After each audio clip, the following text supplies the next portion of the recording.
Bienvenue sur Ton banquier à domicile, le podcast pour investir et entreprendre.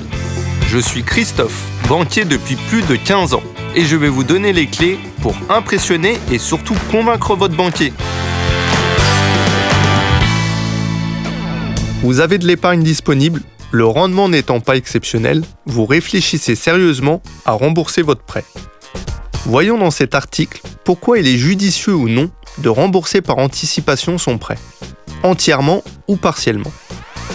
La première chose sera de vérifier que lors du montage de votre dossier, vous aurez bien négocié d'intégrer dans votre offre de prêt la clause d'exonération de pénalité en cas de remboursement anticipé partiel ou total si les fonds proviennent de vos deniers personnels. Dans le cas contraire, la banque appliquera les pénalités selon la clause contractuelle de votre offre. Souvent, un pourcentage sur le capital restant dû ou bien un montant forfaitaire pour un remboursement partiel.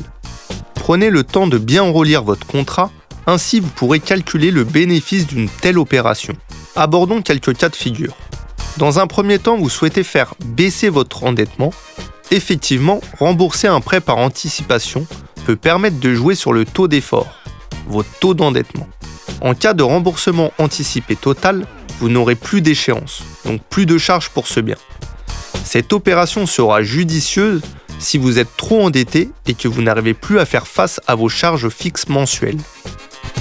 Si vous effectuez un remboursement anticipé partiel, vous pourrez au choix soit diminuer le montant de l'échéance, soit diminuer la durée de votre emprunt. Amortir plus rapidement et ne plus avoir de charges liées à cet investissement. Cela peut s'appliquer pour votre résidence principale ou pour un investissement locatif. Second cas de figure. Vous souhaitez réinvestir, la banque appréciera votre gestion. Vos encours seront moins importants, votre endettement réduit.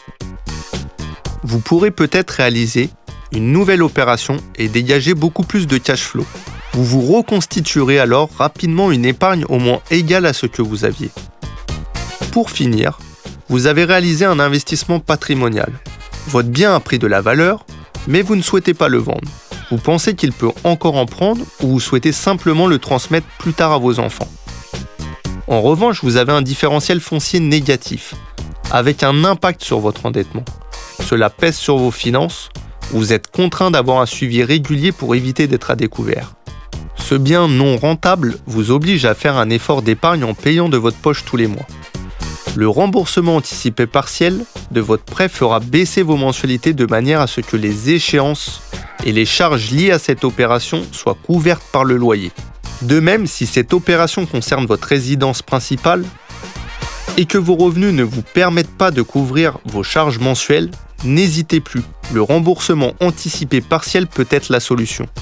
Les cas que nous venons de voir présentent des situations où il est opportun de procéder à un remboursement anticipé. À l'heure où nous rédigeons cet article, les banques prêtent à des taux historiquement bas et nous ne savons pas si ça va durer. Dans ce contexte, avez-vous intérêt à vous démunir d'une épargne qui, bien investie sur des produits financiers, pourrait vous apporter bien plus que 1 ou 2%, pourcentage auquel la banque prête à ce jour. Ne vaut-il mieux pas payer des intérêts à 1,5% sur un capital restant dû qui vont diminuer au fur et à mesure des remboursements et placer votre argent à 3 ou 4% sur des intérêts composés qui vont refaire des intérêts? Nous pouvons également aborder le remboursement anticipé de prêt de la façon suivante.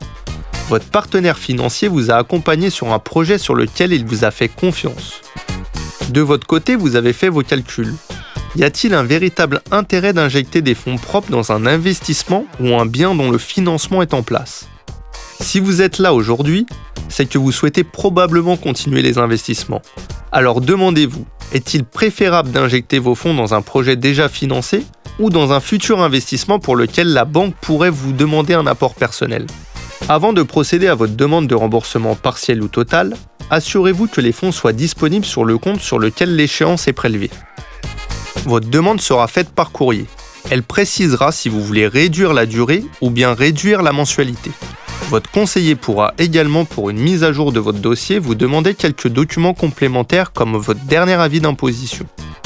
Pour résumer cet épisode, certaines situations peuvent être propices au remboursement anticipé partiel ou total de votre crédit.